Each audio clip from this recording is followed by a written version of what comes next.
नमस्कार. आज आपण सोसायटीचं नॉमिनेशन ऑफ फ्लॅट या विषयावरती बोलत आहोत. ॲक्च्युली नॉमिनेशन हे सदर फ्लॅट मेंबरच्या नावाने ट्रान्सफर झाल्यानंतर करायचे असते.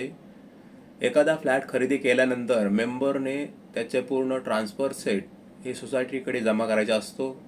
सोसायटीच्या ऑफिस बेअरने सदर ट्रान्सफरचा सेट गो थ्रू करून किंवा लिगल ओपिनियन घेऊन सदर फ्लॅट हा मेंबरच्या नावाने ट्रान्सफर केला जातो.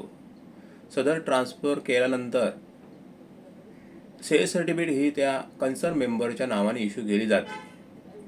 सेल सर्टिफिकेट इश्यू केल्यानंतरच ॲक्च्युली नॉमिनेशन फॉर्म मेंबर्सनी सोसायटीला जमा करायचे असतात. बऱ्याच वेळेला मिस्टेक अशी होतात की ट्रान्सफर सेट बरोबरच मेंबर्स हे त्यांचे नॉमिनेशन फॉर्म सोसायटीला जमा करतात. ती चुकीची पद्धत आहे. जोपर्यंत सेल सर्टिफिकेट तुमच्या नावाने ट्रान्सफर होत नाही तोपर्यंत तुम्हाला नॉमिनेशनचा अधिकारच नाही.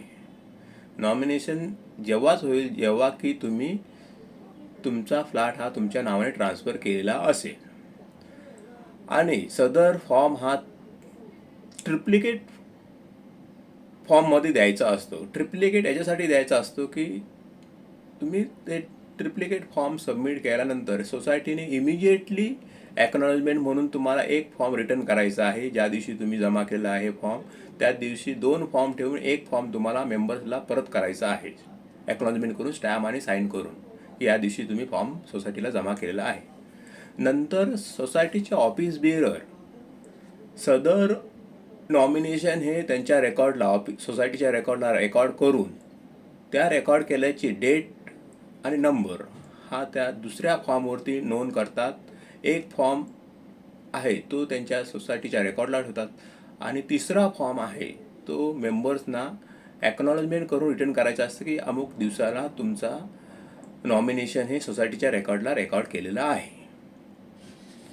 सदर नॉमिनेशन पूर्ण झाल्यानंतर त्याचा इफेक्ट काय असतो की नॉमिनेशन केलेलं आहे सदर फ्लॅटचं, त्याच्यामुळं सदर फ्लॅट ओनर मेंबर मयत झाला की इमिजिएट ट्रान्सफर कुणाच्या नावाने करायचं असतं तर सोसायटीला तो एक अधिकार येतो की तुम्ही नॉमिनेशन केलेलं असल्यामुळे नॉमिनी म्हणून सदर फ्लॅट हा नॉमिनीच्या नावाने ट्रान्सफर केला जातो.